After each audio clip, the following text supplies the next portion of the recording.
Hare Nama Hare Nama eva kevalam Kalo nasteva nasteva nasteva gatiranyata.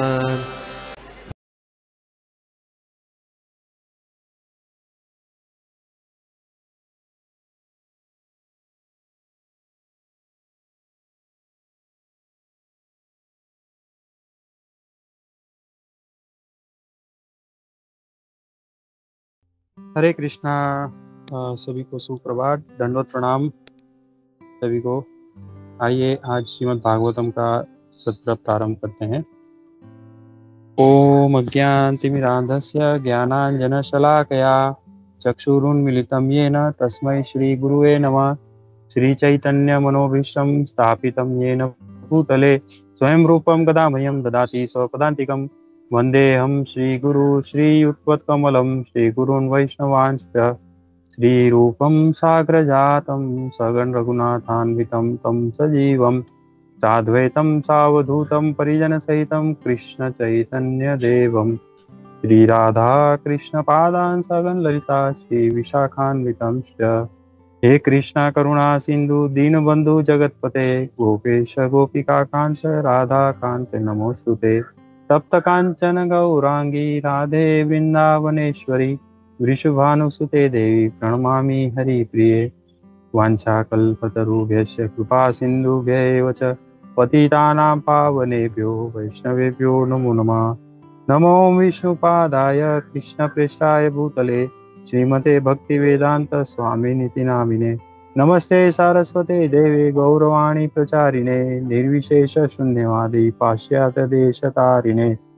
जय श्री कृष्ण चैतन्य प्रभु नित्यानंद श्री अद्वैत गदाधर शिवासादि गौर भक्त वृंद। हरे कृष्णा कृष्णा कृष्णा हरे हरे हरे राम राम राम हरे हरे।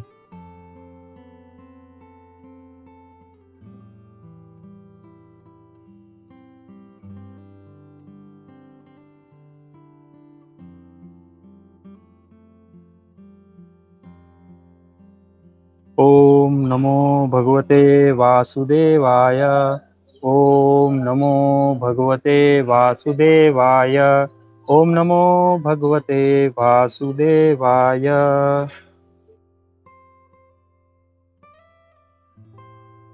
सुत उवाच यं प्रव्रजन्तमनुपेत्यमपेत्य कृत्यं द्वैपायनो विरह कातराजुहाव। पुत्रेति तन्मयतया तरो गोपिनेदुस्तं सर्वभूतहृदयं मुनिम् अनन्तोऽस्मि।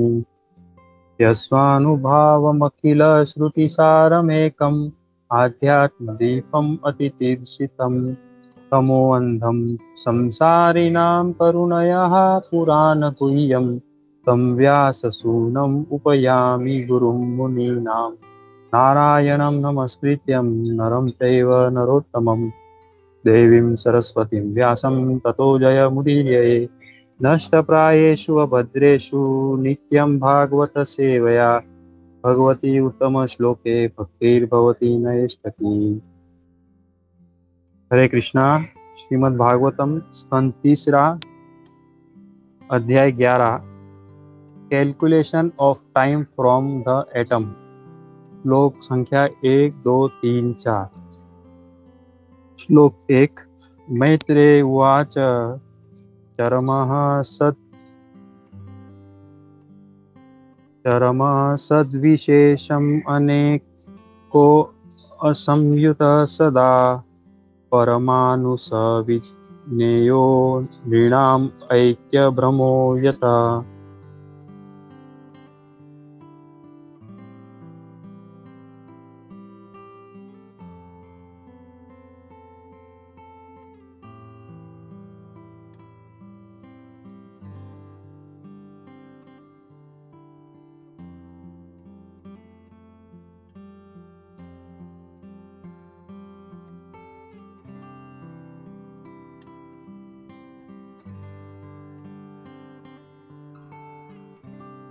अनुवाद और तात्पर्य श्रील प्रभुपाद जी के द्वारा।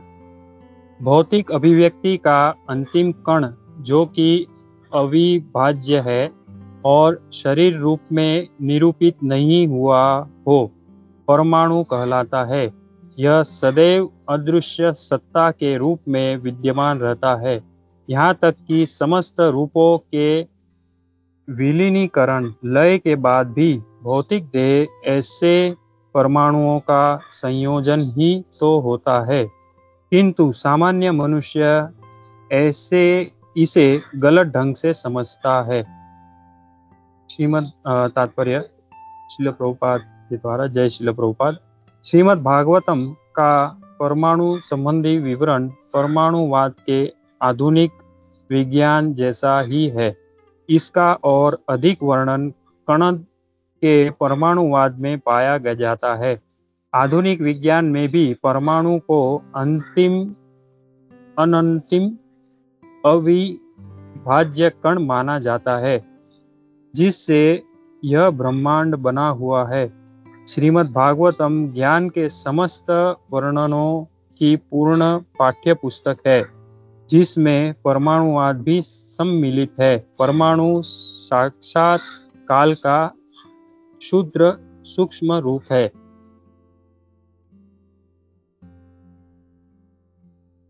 श्लोक संख्या 2।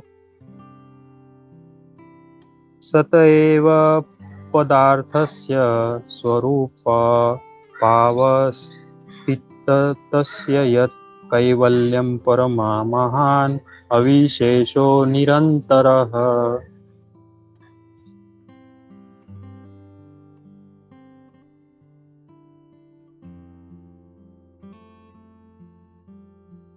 अनुवाद। परमाणु अभिव्यक्त ब्रह्मांड की चरम अवस्था है।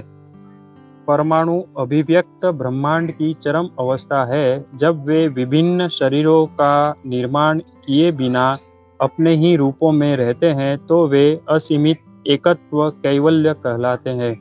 निश्चय ही भौतिक रूपों में विभिन्न शरीर होते हैं, किंतु परमाणु स्वयं में पूर्ण अभिव्यक्ति का निर्माण करते हैं। श्लोक संख्या 3। इवं कालोऽपि अनुमितः सौक्ष्मये स्थूलये च सत्तम संस्थान भुक्तया भगवान अव्यक्तो व्यक्तभूग विभु। अनुवाद। काल को शरीरों के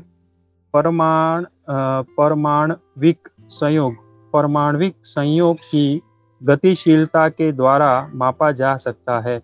काल उन सर्वशक्तिमान भगवान श्री हरि की शक्ति है जो समस्त भौतिक गति का नियंत्रण करते हैं, यद्यपि वे भौतिक जगत में दृष्टिगोचर नहीं होते। श्लोक संख्या 4। स कालः परमाणुर्वै यो भुङ्क्ते परमाणुत्तम सतो विशेष भूगयस्तु स काल परमो महान। परमाणु काल का मापन परमाणु के अवकाश विशेष को तय कर पाने के अनुसार किया जाता है। वह काल जो परमाणु के अव्यक्त समुच्चय को प्रच्छन्न करता है, महाकाल कहलाता है। इसका तात्पर्य भी है।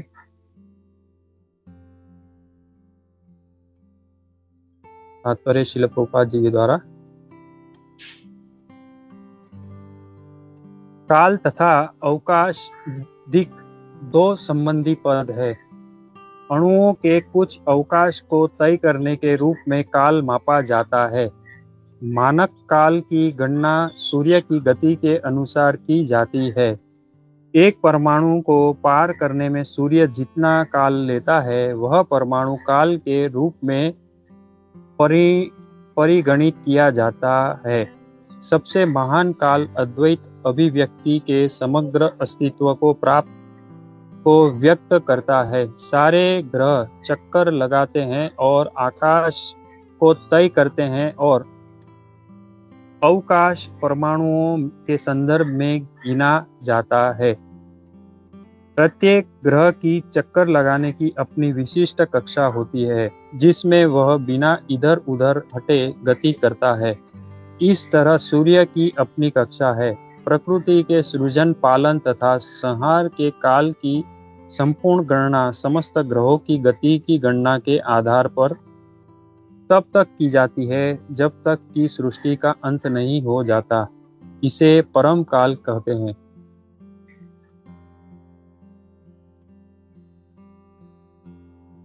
हरे कृष्णा। अंतर्राष्ट्रीय कृष्ण भावनामृत श्रीमद् भागवतम साधुसन ऑनलाइन सत्र में एकत्रित हुए सभी भक्तों को दंडवत प्रणाम और सबका हार्दिक स्वागत करते हैं। आज श्रीमद् भागवतम का हम ये चौथा अध्याय प्रारंभ कर रहे हैं, 11वां अध्याय प्रारंभ कर रहे हैं और इसमें हम देख रहे हैं प्रथम 4 श्लोक हैं। तो इन श्लोकों के माध्यम से हमने जैसे पिछले अध्याय में देखा कि मैत्रेय मुनि विदुर जी को भगवान और ब्रह्मा जी से जो ये सृजन होता है उनके बारे में समझाते हैं। और अब जो है विदुर जी जो बहुत ही ये महत्वपूर्ण विज्ञान है आज के समय के अनुसार, अणु के बारे में बताते हैं और अणु को काल से कैसे संबंध है, काल से उस संबंध है उसके बारे में बताते हैं। तो इस विषय में परम पूज्य भक्तिका स्वामी महाराज जी बहुत सुंदर प्रवचन देते हैं। वो बताते हैं कि श्रीमद् भागवतम जो है वो इतना जो महान ग्रंथ है कि उसमें सारी जो है ये सारी जानकारी दी गई है उसमें। और जैसे अभी इसमें हम महाराज जी बताते हैं कि व्यास देव जी कृपा करके इन्होंने ये जो ग्रंथ उन्होंने प्रस्तुत किया सबके लिए, तो उसमें उन्होंने सभी जानकारी दी। और तात्पर्य में एक कन्नड़ करके ऋषि का नाम आता है, जो व्यास जी से ही मतलब जो अलग अलग जो शिक्षाएं जो हैं उनको प्राप्त करके ये कन्नड़ करके हैं, जिन्होंने परमाणु का जो है परमाणुवाद का जो उन्होंने ये प्रस्तुत किया वो भी श्रीमद् भागवतम में ही आता है। तो ये जो श्रीमद् भागवतम है ये इतना संपूर्ण ग्रंथ है कि इसमें हमें सारी जानकारी प्राप्त होती है। लेकिन श्रीमद् भागवतम का जो मुख्य संदेश है या मुख्य उनका सारांश है वो यह है कि भगवान को जानना, पूर्ण पुरुषोत्तम भगवान श्री कृष्ण को जानना। ये सब जो है ये भौतिक ज्ञान है। और ये जो श्रीमद् भागवतम है ये केवल ज्ञान भी नहीं और विज्ञान भी है, क्योंकि इसे समझ के हम अपने जीवन में उसका पालन कर सकते हैं। और जो आज के आधुनिक जो जीवन है, आधुनिक जीवन में वो परमाणु का ज्ञान जो है वो बहुत ही उच्च स्तर पे कहलाता है। वैज्ञानिक लोग उसके बारे में बहुत सारी संशोधन करते हैं, बहुत सारे, फिर उसमें से नए नए परिवर्तन लाके उसमें से ऊर्जा उत्पन्न कराते हैं, या तो फिर जो है विनाश करने का भी वो उससे संशोधन करते हैं। लेकिन ये सारे जो है ये हमारे श्रीमद् भागवतम में इन सब के बारे में, और केवल ये अणु भी नहीं और अणु से भी जो सूक्ष्म होता है उसके बारे में भी यहाँ पे जानकारी दी जाती है। एक तरह से महाराज जी बताते हैं कि ये स्थूल ज्ञान है, जो स्थूल ज्ञान यानी जो ये भौतिक स्तर पे है। तो ये जो स्थूल ज्ञान है ये भौतिक स्तर का जो ये ज्ञान है, ये भौतिक जगत में सारे लोग वो जानने की बहुत उत्सुकता रखते हैं, लेकिन वो जानकर भी उसमें उनको जो है संतोष नहीं प्राप्त होता है। संतोष, क्योंकि आज जो उन्होंने समझो ज्ञान अर्जित किया तो कुछ समय के बाद वो ज्ञान का फिर से परिवर्तन हो जाएगा या उसमें बदलाव हो जाएगा, तो वो जो है वो संतोष नहीं देता। लेकिन जो ये श्रीमद् भागवतम से हमें जो भगवान के बारे में जानकारी मिलती है, वो जो उसका गुह्य ज्ञान है वो हमें संतोष देता है। और जो हम ये भौतिक जगत में हम जो प्रयत्न करते हैं जो ये सब अणु के बारे में और उसमें और विज्ञान जानकारी प्राप्त करने में, और जो भौतिक ये प्रकृति ये भौतिक एडवांसमेंट, मटेरियल एडवांसमेंट, जो भौतिक रूप से आगे प्रवृत्ति करने के लिए, वृद्धि करने के लिए जो प्रयत्न किए जाते हैं, वो सब जो है वो स्थूल ज्ञान है, और वो जो है उनका लक्ष्य जो है वो स्वयं की इंद्रिय तृप्ति होता है, भगवान की नहीं। और जो ये श्रीमद् भागवतम से हमें जो ज्ञान प्राप्त होता है वो है, जो उनका लक्ष्य है वो है समसिद्धिर हरितोषणम, भगवान की जो संतुष्टि है उसके लिए कार्य किया कैसे करना, और उसके लिए कार्य करने के लिए हमें श्रीमद् भागवतम ये मार्गदर्शन देता है। और ये जो अणुशास्त्र है, ये अणुशास्त्र हमें जो श्रीमद् भागवतम में प्राप्त हो रहा है वो सब जो है सारांश रूप में प्राप्त हो रहा है। और इसमें महाराज जी बताते हैं कि ये सब के बारे में जानकारी प्राप्त करना गलत नहीं है, लेकिन ये सब जानकारी प्राप्त करके हमें जो है इससे भी जो महत्वपूर्ण जो श्रीमद् भागवतम हमें संदेश देता है भगवान के बारे में, उसे जानकारी हमें प्राप्त करनी चाहिए। तो ये जो 4 श्लोक है, ये श्लोक में हमें विशेष रूप में ये मैं इंग्लिश में भी थोड़ा पढ़ता हूँ साथ में। प्रथम जो श्लोक है इसमें हमें ये जो अणु है उससे संबंधित हमें जो ये समय कैसे उसे मापा जाता है, और जो ये आकाश है, the time and space are 2 correlative terms. तो ये जो समय है और जो आकाश है वो जो है वो एक साथ हम इसे यहाँ पे संबंधित किया जाता है। और जो यहाँ पे एक मिनट, पहला जो श्लोक है इसमें जो है ये यहाँ पे बताया जा रहा है कि श्रीमद् भागवतम जो है वो पूरा ज्ञान इसमें हमें प्राप्त होता है। और इसमें जो है ये जो अणु है, ये अणु से किस तरह जो है सूक्ष्म और जो शाश्वत समय है उसके बारे में भी हमें जानकारी प्राप्त होती है। और दूसरा श्लोक जो है उसमें और ये जो पूरा भौतिक जगत है वो यही अणु के सम्मिलित होने पे हमें ये भौतिक जगत हमें दृश्यमान होता है। और ये जो अणु होता है, ये अणु जब भी अलग अलग रूपांतर में आता है तो उसे वो अलग अलग शरीर धारण करता है। और यदि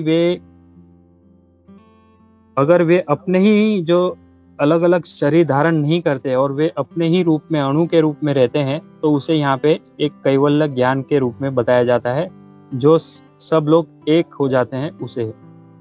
और जो ये जो शरीर अलग अलग हैं, ये फिजिकल फॉर्म्स जो अलग अलग हैं, वो ये कंप्लीट ये अणु के जो एक रूप होने के वजह से उसमें अलग अलग ये शरीर उसमें परिवर्तन होते हैं। और ये जो है यही धीरे धीरे करके जो ये पूरा जो भौतिक जगत है उसमें ये परिवर्तित होता है।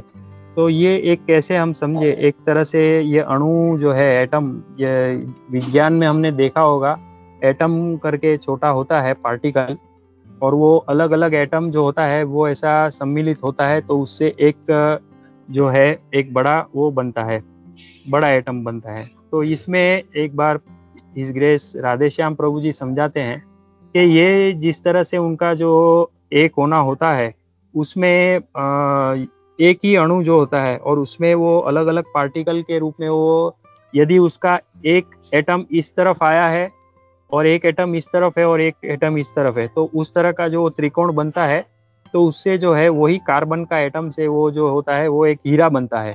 लेकिन अगर उसमें यदि एक एटम थोड़ा सा इस तरफ आ गया तो वो जो है वही सारे अणु हैं उससे वो रूपांतर होता है, जो ये दावानल निकलता है उसका जो उसमें से जो वो राख निकलती है वो उसमें रूपांतर हो जाता है। तो वो एक ही अणु है लेकिन उसका जो अलग अलग रूप से वो जो ये बंधारण होता है उसके रूप से हमें या तो एकदम जो कठोर ये वस्तु है जैसे हीरा, जो पूरे जगत में सबसे कठोर वस्तु है, वो हमें दिखने मिलता है, या तो उसका जो बंधारण थोड़ा अलग होता है तो वो जो ये दावानल में से राख निकलती है जो ऐसे हाथ से भी ऐसा उसका ये चूरा हो सकता है वो बन जाता है। तो ये जो अणु का जो ये ज्ञान है इतना जो ये गुह्य है, लेकिन महाराज जी ये बताते हैं कि उस गुह्य ज्ञान में हमें इतना समय नहीं डालना चाहिए। हमें जो है ये श्रीमद् भागवतम जो है इसमें जो हमें सार रूप में बताया जा रहा है उसमें उसको समझ के हमें जो हमें ये श्रीमद् भागवतम का जो मुख्य संदेश है उसको समझने का प्रयास करना चाहिए। अब इसमें एक मैंने एक मिनट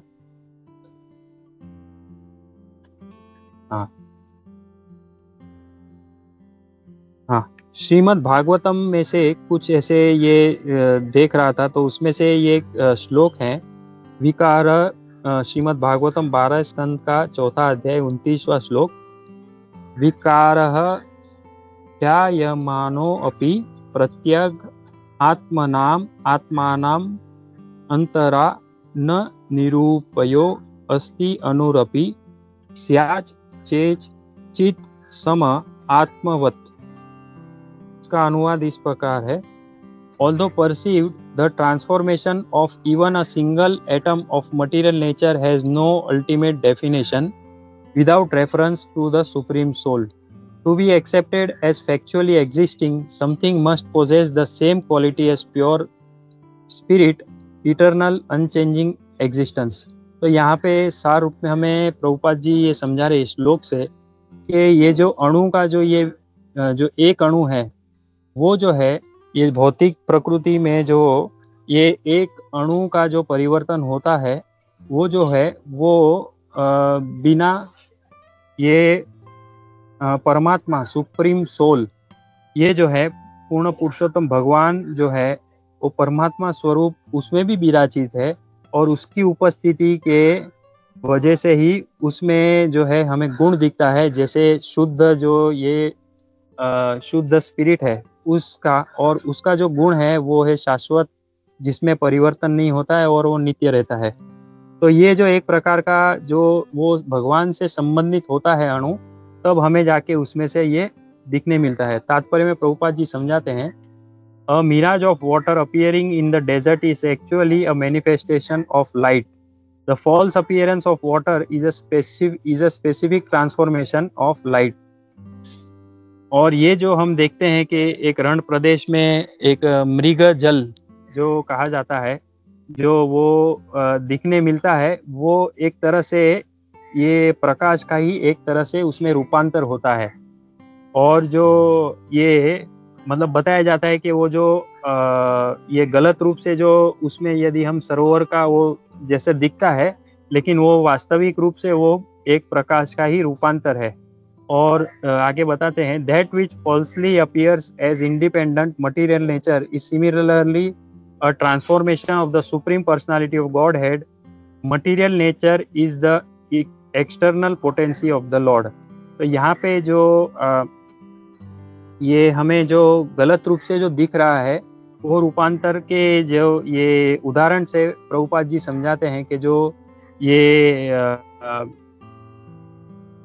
जो भौतिक जगत है, स्वतंत्र भौतिक प्रकृति है, वो जो हमें दिख रही है वो जो है वो पूर्ण पुरुषोत्तम भगवान का ही एक तरह से रूपांतर है, और जो वो है वो भगवान की बहिरंगा शक्ति है। श्रीमद् भागवतम में और हमें ये समझने मिलता है दूसरे स्कंद में 10वें अध्याय के 12वें श्लोक में, द्रव्यम कर्म च कालश्च स्वभावो जीव एव च यद अनुग्रहतः संति न संति यद उपेक्षया। One should definitely know that all material ingredients, activities, time and modes, and the living entities who are meant to enjoy them all exist by his mercy only, and as soon as he does not care for them, everything becomes non-exist. अभी इसमें जैसे ये बताया जा रहा है कि जो ये भौतिक सामग्री है, भौतिक प्रवृत्तियां हैं, समय है, गुण है, अलग अलग जो गुण है वो, और इनको जो जीवात्मा जो वो उनको भोग करने के लिए वो ये उनको वो देखता है, तो वो जो है वो भगवान की ही कृपा से वो दृश्यमान है। और जब भी वो उनके बारे में यदि ऐसा सोच के यदि वो भगवान के बारे में स्मरण नहीं करता है, तो उसके सामने वो जो है नॉन एग्जिस्टेंट हो जाता है और वो अदृश्य हो जाता है। तो इसमें प्रभुपाद जी तात्पर्य में ऐसा बताते हैं कि the Lord is the supreme enjoyer and the living entities are meant to assist the Lord in his enjoyment and thus participate in the transcendental enjoyment of everyone. तो यहाँ पे प्रभुपाद जी बताते हैं कि भगवान जो है वो है पूर्ण भोक्ता है, और जो जीवात्मा है वो भगवान की जो सेवा करने में उनको जो है ये उनके भोग में भगवान की सेवा करने में वो जो है सहायता करता है। तो जो उसको भी जो है उसमें से आनंद मिलता है, और वही जो है वो सबके लिए वैसा वो आनंद का जो है उपलब्ध कराता है। और बाद में आगे बताया है Prabhupada ji, the enjoyer and the enjoyed both participate in enjoyment but deluded by the illusory energy the living entities want to become the enjoyer like the Lord although they are not meant for such enjoyment. तो यहाँ पे जो प्रभुपाद जी बताते हैं कि जो भोक्ता है और जो भोग्य है वो जो दोनों जो है, जैसे भगवान भोक्ता है और हम जो है वो भोग्य है, सेवा करने के लिए है। तो हम जो यहाँ पे प्रभुपाद जी बताते हैं कि जो भोक्ता और जो भोग्य है वो दोनों जो है वो जो ये भोग का कार्यक्रम है उसमें सहभागी होते हैं। लेकिन ये माया शक्ति के प्रभाव से जीवात्मा जो है वो अपने आप को भोक्ता समझता है, और जो ये उसके जो भोग करने के लिए वो जो उसे समझता है, लेकिन ये वास्तविक रूप से वो भोक्ता नहीं है। प्रभुपाद जी आगे बहुत महत्वपूर्ण एक संदेश बताते हैं कि the jivas the living entities are mentioned in Bhagavad Gita as Lord's superior nature और परा प्रकृति, and so also it is mentioned in the Vishnu Puran. Therefore the living entities are never the purushas or the factual enjoyers. तो इसमें जो है यहाँ पे जीवात्मा जो है वो पुरुष नहीं है, वो भोक्ता नहीं है ये सब चीज का। कौन है भोक्ता? वो है भगवान पूर्ण पुरुषोत्तम भगवान श्री कृष्ण। आगे प्रभुपाद जी बताते हैं, in the material world the spirit of enjoyment of living entities by dint of their own actions karma gradually fades by the law of nature, and thus the illusory energy dictates in the ear of the conditioned souls that they should become one with the Lord. This is the last snare of the illusory energy. जो ये भौतिक जगत है इसमें जो ये जो शुद्ध ये चेतना है, वो शुद्ध जो जीव है उसे ये जो भोग करने की जो जीवात्मा को जो इच्छा होती है वो जो है वो उनके कर्मों के प्रभाव से होती है, और ये प्रकृति के नियम के अनुसार उसे धीरे धीरे वो जो है वो धीरे धीरे वो मतलब जैसे अभी हम आगे देखेंगे कैसे समय का प्रभाव होता है, वैसे समय के प्रभाव से वो धीरे धीरे क्षीण होते जाता है। लेकिन जो ये माया शक्ति है वे उनके कान में आके, जो बद्ध जीवात्मा है उनके कान में आके बताती है कि आपको भगवान से एकाकार होना है, और यही जो है माया का जो है ये अंतिम ये प्रभाव है। और when the last illusion is also cleared off by the mercy of Lord, the living entity again becomes reinstated in his original position and thus becomes actually liberated. तो यहाँ पे जो ये अंतिम माया का जो ये प्रभाव है वो जब भी पूर्ण रूप से ये साफ हो जाता है तभी भगवान की जो कृपा है वो जीवात्मा पे आती है, और जीवात्मा जो है वो पूर्ण अपनी जो पूर्ण स्वरूप अवस्था है, जीवेर स्वरूप हो नित्य कृष्ण दास, वो अवस्था में आता है और वो वास्तविक रूप से तभी वो मुक्ति प्राप्त करता है।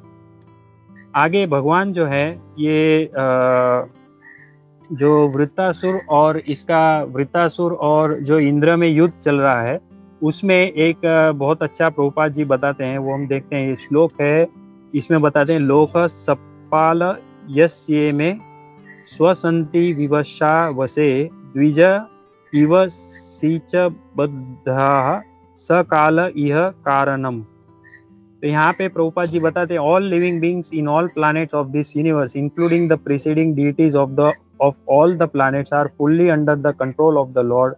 दे work like birds caught in a net and who cannot move independently. तो यहाँ पे जो ये जो सारे जो जीवात्मा है अलग अलग ग्रह के अलग अलग ब्रह्मांड में, और जो अलग अलग ये ग्रह के जो देवता है, नियंत्रक देवता है, वे सारे भगवान के नियंत्रण में है, और वे ऐसे काम करते हैं जैसे एक पिंजरे में पक्षी हो और वो अपने स्वतंत्रता से कुछ कर नहीं सकते। तो इसी में बताते हैं प्रभुपाद जी तात्पर्य में कि Vritrasura is actually the sura whereas Indra is the asura. No one can act independently, rather everyone acts under the direction of the supreme personality of Godhead. तो यहाँ पे जो ये एक प्रसंग चल रहा है वृत्तरासुर और जो देवता इंद्र आदि देवता के में युद्ध चल रहा है, तो जो वृत्तासुर है वो जो है वो बहुत, उसकी एक कथा है कि किस तरह उसका जन्म होता है और उसका क्या ध्येय होता है। तो जब भी वो ये इंद्र के साथ युद्ध करता है, तो इंद्र जब युद्ध करने आता है तो वो वृत्तासुर से परास्त होता है कई बार, तो डरता है, लेकिन वृत्तासुर को पता होता है और वो भगवान की स्तुति भी अच्छे से करता है। तो वृत्तासुर जो है वो वास्तविक रूप में वो उस परिस्थिति में होते हुए भी भगवान का स्मरण करता है और अपना युद्ध भी करता है। वो इंद्र को भी ललकारता है कि आप युद्ध करो, भागो मत, ऐसा। तो वो वास्तविक रूप में सूर्य है। और जो इंद्र जो है वो, क्योंकि उसका जो मानसिकता यह थी कि वो उससे अपनी इंद्रिय तृप्ति और उसे सब सही तरह चलता रहे, इसके लिए उससे वो भय था, तो उसके लिए वो उसे युद्ध कर रहा था। तो वो वास्तविक रूप में वो जो है वो असुर है। और इसमें बताते हैं कि कोई भी जो है वो स्वतंत्र रूप से कार्य नहीं कर सकता, और सब कोई जो है वो भगवान पूर्ण पुरुषोत्तम भगवान के जो निर्देशन में कार्य करते हैं। Whether we are defeated or victorious, the Supreme Lord is always victorious because everyone acts under his direction. तो इसमें प्रभुपाद जी बताते हैं कि हम यदि उसमें सफल हो या उसमें हमें पराजय प्राप्त हो, विफलता प्राप्त हो, लेकिन पूर्ण पुरुषोत्तम भगवान जो है वो हर प्रत्येक समय जो है वो सफल कहलाते हैं, क्योंकि जो है सब कुछ जो है उनके निर्देशन में कार्य करता है। अब यही जो श्लोक है इसमें मतलब इसके आगे इसे हमें और समझने के लिए हम और एक उदाहरण देखते हैं कि अर्जुन जो है वो कुरुक्षेत्र में भगवान के साथ जब भी वो युद्ध करने के लिए कुरुक्षेत्र की भूमि में होता है, तो भगवान के सामने जब भी अर्जुन को विस्मय होता है, तो तभी अर्जुन को भगवान उपदेश देते हैं। और उस उपदेश में आगे भगवत गीता के 11वें अध्याय में आता है, श्री भगवान उवाच कालोस्मि लोकक्षयकृत प्रवृद्धो लोकान् संहर्तुम् इह प्रवृत्तः ऋतेऽपि त्वां न भविष्यन्ति सर्वे ये अवस्थितः प्रति अनिकेषु योद्धाः। तो यहाँ पे भगवान बताते हैं, the supreme personality of God had said, time I am the great destroyer of the worlds, and I have come here to destroy all people with the exception of you, the Pandavas. All the soldiers here on both sides will be slain. तो यहाँ पे जो है भगवान पूर्ण पुरुषोत्तम भगवान श्री कृष्ण अर्जुन को बताते हैं कि ये सारे जो ये समय जो है ये पूरे जगत को जो है नाश कर सकता है। और मैं यहाँ पे जो आया हूँ वो कुरुक्षेत्र की भूमि में आया हूँ, वो केवल आप पांडवों को छोड़ के सभी जो ये दोनों पक्ष के जो ये सैनिक है उनका सही होगा। और इस जो श्लोक में अभी हम देखते हैं आगे के 3 और 4 श्लोक में प्रभुपाद जी बताते हैं, one can estimate time measuring the movement of the atomic combination of bodies. Time is the potency of the almighty personality of Godhead Hari, who controls all physical movement through he is not visible in the physical world. तो यहाँ पे हम देख सकते हैं कि जैसे हमने देखा अभी कि भगवान किस तरह नियंत्रण करते हैं, लेकिन भगवान हमारे जो है ये दृश्यमान जगत में हम देख नहीं सकते हैं भगवान को, लेकिन भगवान जो है अपनी ये विभिन्न शक्तियों के द्वारा कार्यमान रहते हैं। और उसमें से ये एक शक्ति जो है ये अणु जो है, ये अणु अलग अलग जो अणु है वो साथ में जब भी मिलके एक शरीर बनते हैं, और उसमें से जो ये परिवर्तन होता है धीरे धीरे, या उससे ही ये जो समय है उसे मापा जाता है। और ये जो समय है ये भगवान की शक्ति है। और आगे हम देखते हैं 4थे श्लोक में बताते हैं कि atomic time is measured according to its covering a particular atomic space, that time which covers the unmanifest aggregate of atoms is called the great time. तो यहाँ पे जो ये हम देखते हैं कि ये जो आकाश है और आकाश में जो ये अलग अलग शरीर अणु के रूप में उत्पन्न हुए हैं, तो उस शरीर के जो है वो शरीर अलग अलग, ये शरीर जो ये आकाश में है, जो हम अभी ये जो हम देख रहे हैं एक दूसरे को, वो भी एक आकाश के माध्यम से जो है वो ध्वनि उसमें से जो है ये प्रसार कर रही है। और हम जो अलग अलग जो ये जो हमारे सामने भी देखते हैं, वो जो है ये हम आकाश के माध्यम से देखते हैं। और इसमें जो ये समय जो है, ये समय हम इसको उपलक्ष्य में रखते हुए हम समय को देख सकते हैं। और वो कैसे देख सकते हैं वो प्रभुपाद जी भी आगे बताते हैं। सूर्य के जो उपमा देके, उदाहरण देके, कि कैसे जो सूर्य होता है वो पूर्व दिशा से एक तरह से चलता है और वो जो है वो पश्चिम दिशा तक जाता है। तो वो जो सूर्य का जो वो पूर्व से पश्चिम दिशा तक का जो प्रवास है, वो जो है उसमें कई सारे अणु के माध्यम से जो भी शरीर बने हुए होंगे, जड़ या चेतन शरीर, उसमें से वो जो है प्रवास करता है। तो वो जो है उससे ये यहाँ पे हम समय को नाप सकते हैं।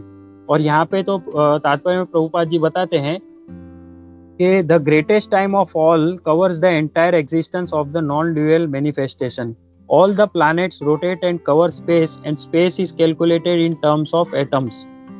तो यहाँ पे ये बहुत ही ये टेक्निकल है ये बात, लेकिन थोड़ा समझने के लिए खाली के जो एक ग्रह हैं वो सारे जो भ्रमण करते हैं ब्रह्मांड में, और ये जो पूरा जो ये ब्रह्मांड का जो ये अवकाश है, और वो अवकाश का जो ये हम जो गिनती लगाते हैं कि यहाँ से सूर्य इतना दूर होगा, या यहाँ से इतना ये ग्रह हो गए, या यहाँ से ये मून हो, ये चंद्रमा होंगे, वो सब जो है ये जो अणु के जो अणु के हिसाब से हम इसे इसमें इसकी गणना की जाती है।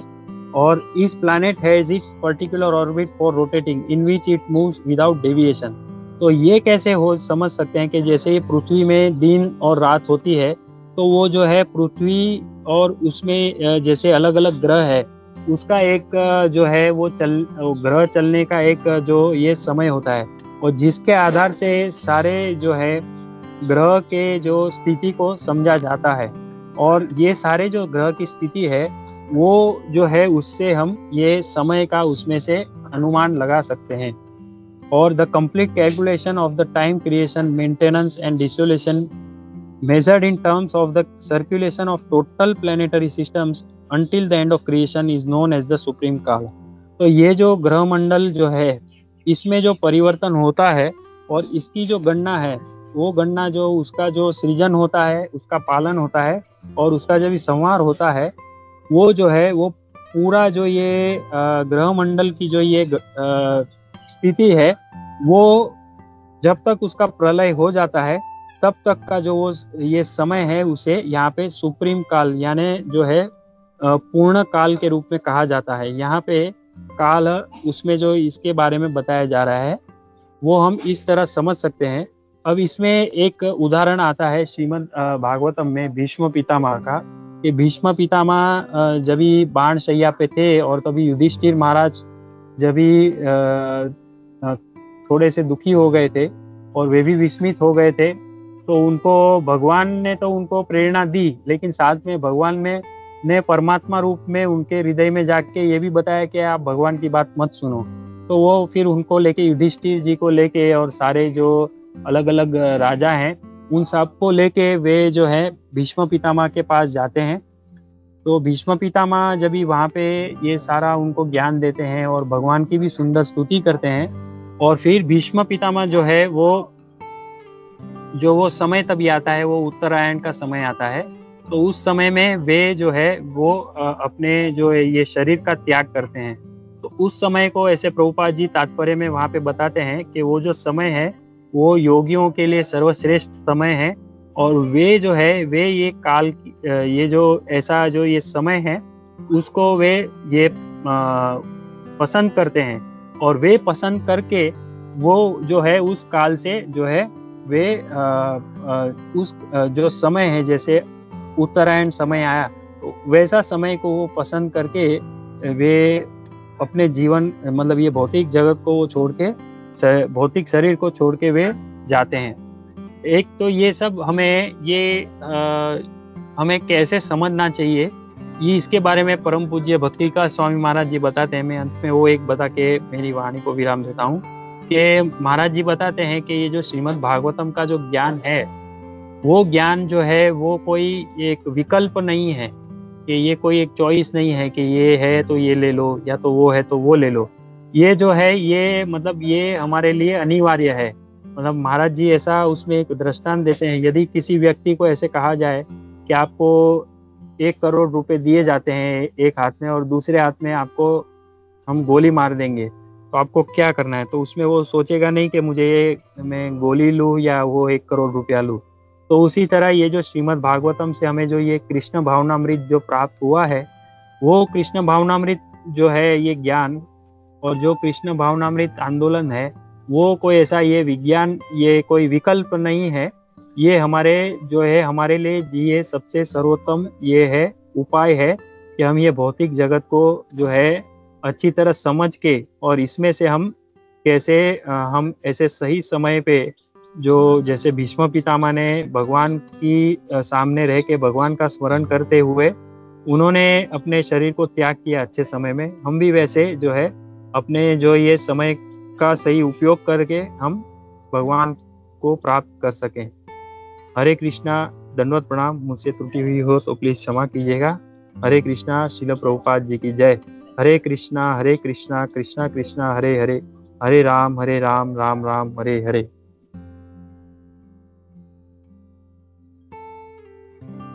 हरे Krishna. Thank you very much Prabhu ji. Quickly हाँ हैंड रेज हुए हैं तो हम लोग लेते हैं। हरे कृष्णा। हरे कृष्णा, दंडवत प्रणाम प्रभु जी। सभी को दंडवत प्रणाम। प्रभु जी आपने बहुत ब्यूटीफुली सब चारों श्लोका कवर किया, इवन दो में तो परफेक्ट भी नहीं है और मेरे लिए तो स्पेशली ये बहुत ज़्यादा टेक्निकल हो गया। मैं एक लेक्चर सुन भी रहा था बट मुझे उसमें से ज़्यादा कुछ मिला नहीं। प्रभु जी बता रहे थे उस लेक्चर में कि लाइक जैसा न्यूक्लियर का जिक्र है या फिर कॉस्मेटिक सर्जरी, प्लास्टिक सर्जरी, ये सारी चीज़ें ऑलरेडी हमारे स्क्रिप्चर्स में मेंशन है, जो कि 5000 ईयर्स अगो हम लोग ने सारे लिख चुके हैं अपने स्क्रिप्चर्स में, जो कि अब आज की दुनिया में अगर हम रिसर्च करके कुछ ढूंढ लेते हैं तो हमें लगता है कि हमने बहुत बड़ी उपलब्धि हासिल कर ली है। बट अगर हम अपना स्क्रिप्चर्स देखें तो उसमें ऑलरेडी वो सारी चीज़ें मेंशन है। तो प्रभु जी वही बता रहे थे कि लाइक अभी आपने वो जो एक ज्ञान और विज्ञान का बताया, वो भी सेम प्रभु जी भी बता रहे थे उसके बारे में ही कि वो सारी चीजें वहाँ पे हैं। ज्यादा कुछ प्रभु जी मुझे समझ नहीं आया, वो मेरे लिए बहुत ज्यादा टेक्निकल हो गया था। तो मुझे ये आपका भी लेक्चर इवन मुझे बहुत केयरफुली सुन रहा था बट मुझे ज्यादा कुछ समझ नहीं आया। मुझे और 1-2 बार इसको देखना पड़ेगा प्रभु जी, तो मुझे समझ आएगा। ये मेरे लिए जो थोड़ा ज्यादा टेक्निकल हो गया, तो ज्यादा कुछ मैं पॉइंट नोट नहीं कर पाया प्रभु जी, एक्चुअली मुझे समझ नहीं आया। मैं थोड़ा और ट्राई करता हूँ उसको एक थोड़ा देखने को, तो मुझे शायद थोड़ा समझ में आएगा प्रभु जी। मुझे ज्यादा समझ नहीं आया इसमें। हरे कृष्णा, दंडवत प्रणाम।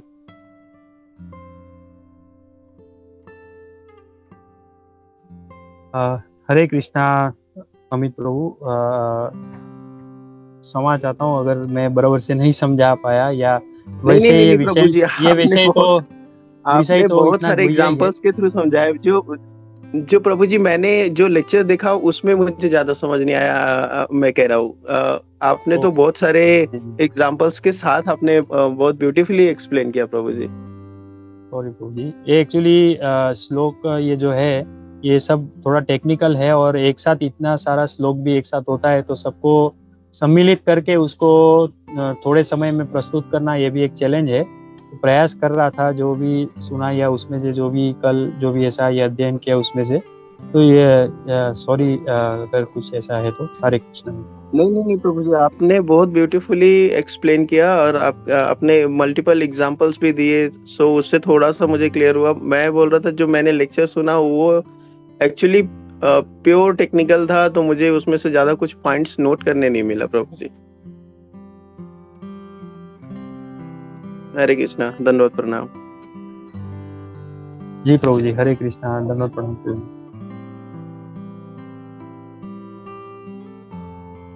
हरे कृष्णा प्रभु जी, दंडवत प्रणाम। हरे कृष्णा सभी भक्तों को मेरा दंडवत प्रणाम।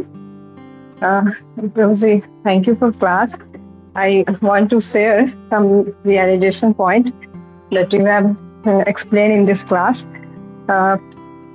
जैसे आपने इस क्लास में सबसे पहले ही बताया परमाणु के बारे में, जो कि हमारा जो है इस ये मटेरियल सब्जेक्ट नॉलेज है, हम लोग को भी ये पढ़ाया गया है परमाणु के बारे में। लेकिन यहाँ पे ये देख रहे हैं कि कैसे ये जो परमाणु है के बारे में ऑलरेडी हमारे श्रीमद् भागवतम के बारे में बता दिया गया, दे दिया गया है सारा चीज। और आपने बताया कि हमारे भारत से जो साइंटिस्ट रहे कनाड, उन्होंने ही बताया था परमाणु के बारे में फर्स्ट, फिर जाके फर्दर फिर जा करके डाल्टन आए वगैरह सब कोई आए। फिर उसके बाद जैसे कनाड ने बताया था ये सबसे स्मॉलेस्ट पार्टिकल है ना, कैन नॉट डिवाइडेड फर्दर। फिर लेकिन आगे जाके साइंटिस्ट ने इन्हें आगे फिर से डिवाइड किया। लेकिन यहाँ समझने का बात यह है कि ये जो परमाणु जो हमारे आंखों से हम देख नहीं सकते हैं, और ये किस तरह से काम कर रहा है। जैसे आपने एक एग्जाम्पल दिया था कि ये डायमंड की जो यहाँ पे कार्बन जो है, यहाँ डायमंड और कोल जो दोनों में यहाँ पे वर्क है, परमाणु सेम है बट उनका अरेंजमेंट जो है, स्ट्रक्चर्स अरेंजमेंट अलग होने के कारण उनके गुण, मतलब हम एक देखते हैं कि कैसे ग्रेफाइट और डायमंड ये सारे कार्बन ही मॉलिक्यूल से बने हुए हैं, पार्टिकल से बने हुए हैं, एटम से बने हुए हैं, बट इनका जो है गुण एकदम ही डिफरेंट है। तो यहाँ पे हमको ये सोचने को हो रहा था कि भगवान का विषय हम लोग पढ़ रहे हैं, ये चीज हम लोग को daily day to day life में ये चीज देखने को मिल रहा है।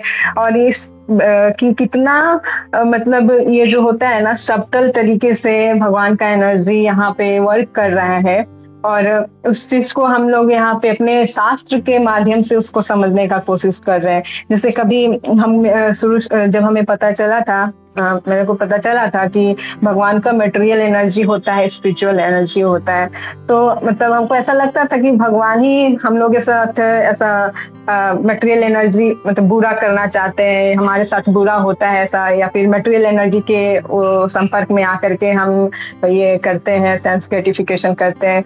तो ये चीज ऐसा लग रहा था कि वो तो भगवान से ही आया है ना, तो भगवान कैसे वो हो सकते हैं, या ऑल प्योर, ऑल परम पुरुषोत्तम भगवान कैसे कहला सकते हैं। लेकिन यहाँ समझ में आ रहा है कि यहाँ भगवान का ये जो एनर्जी है अलग अलग एस्पेक्ट में काम कर रहा है। जब वो एनर्जी इस मटेरियल क्रिएशन में आता है तो वो मटेरियल तरीके से काम करता है, लेकिन वही एनर्जी जो है स्पिरिचुअल में कॉस्मिक में काम करता है, तो स्पिरिचुअल ढंग से काम कर रहा है। यहाँ पे समझने का ये है। और जैसे कि यहाँ पे जो नॉलेज के बारे में आप बता रहे थे, फर्स्ट हमें ये सब ज्ञान जो है, ये सब्जेक्ट मैटर है, ये जानना चाहिए जो हमें, लेकिन जो हमारा सबसे एक कहा जाता है ह्यूमन लाइफ का जो वैल्यूएबल और जो सब्जेक्ट है वो भगवान को जानना है। और जैसे आपने एक वर्स भी कोट किया था, सम सिद्धि हरितोषणम, भगवान के संतुष्टि के लिए हमें हर कार्य को करना है। ये क्योंकि भगवान जो है ऑल इंजॉयर है, और अगर हम उनके संतुष्टि के लिए जब काम करेंगे तो हम भी उसमें जो है ना एंजॉय फील करेंगे। लेकिन हम अगर एंजॉयर बनने का कोशिश करेंगे तो फिर वो जो है हमारे लिए जो सही नहीं होगा, वी विल बी सफर्ड। तो ये चीज आपने बताया। फिर हमें बार बार इस मटेरियल वर्ल्ड में है ना जन्म लेना पड़ेगा, क्योंकि हम अपने आप को एंजॉयर बना के रहना चाहते हैं, और जो कि वो भगवान हमें कहाँ फैसिलिटी दिए हैं, मटेरियल वर्ल्ड में दिए हैं। और यहाँ पे अपने काल के बारे में बता रहे थे प्रभु जी, काल is one of the energy of Lord.